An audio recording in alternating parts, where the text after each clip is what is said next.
Hey everyone, it's Irene from the Field Guide.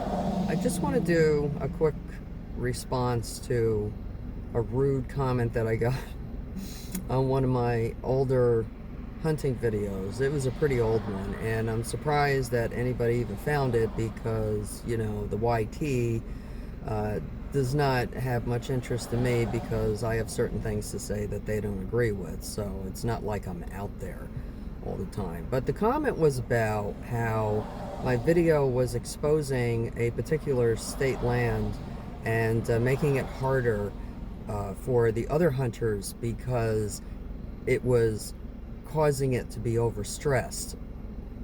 I don't think so. I'm sorry, but state land is state land. It's a circus. It always was. It always will be.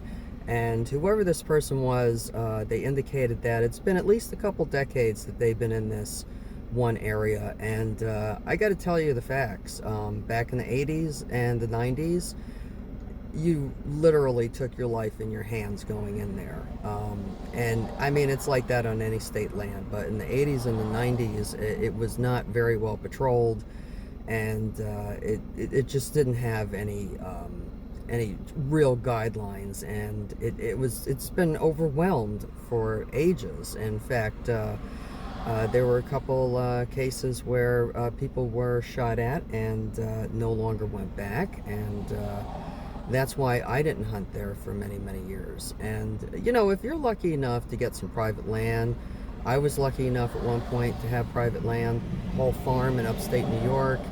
You know, you lose these things over the years. The people who own these properties, they die, and the kids aren't interested, so they sell everything off, and then it becomes a development.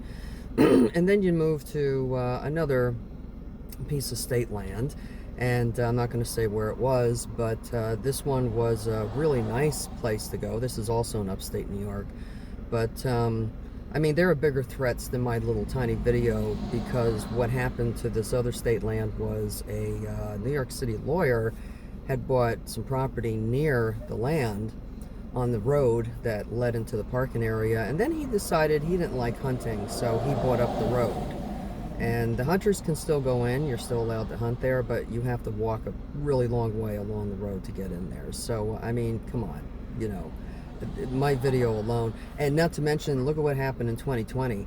You know, people went crazy, and they just totally ignored the laws and regulations and said, well, I need to fill my freezer so I can poach, you know, and I can do over limits. In fact, in 2020, when I was hunting in this particular state land, that's all I saw the Encon cops doing, was giving out tickets for over limits, because everybody's like, well, I'm going to take whatever the hell I want. Well, I don't.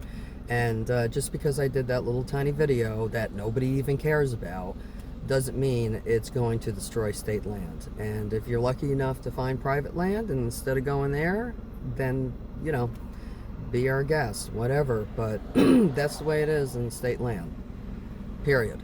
And if you've been there for as long as you say you have, then you should know that very well, that it's stressed out. Not to mention the surrounding towns. There are people there whose families were kicked out by the MTA many years ago, and they are still around. They feel that they have a birthright to that property, and that they have a right to hunt there anytime they want, any day of the year. So there's more stress. So again, my tiny little video is not hurting your hunting trip one bit. So get over it, move on, or just deal with it. I do. A lot of hunters out there do. We all have to deal with it. The officers who patrol it, they got to deal with it. State land is that's just the way it is. It's a circus.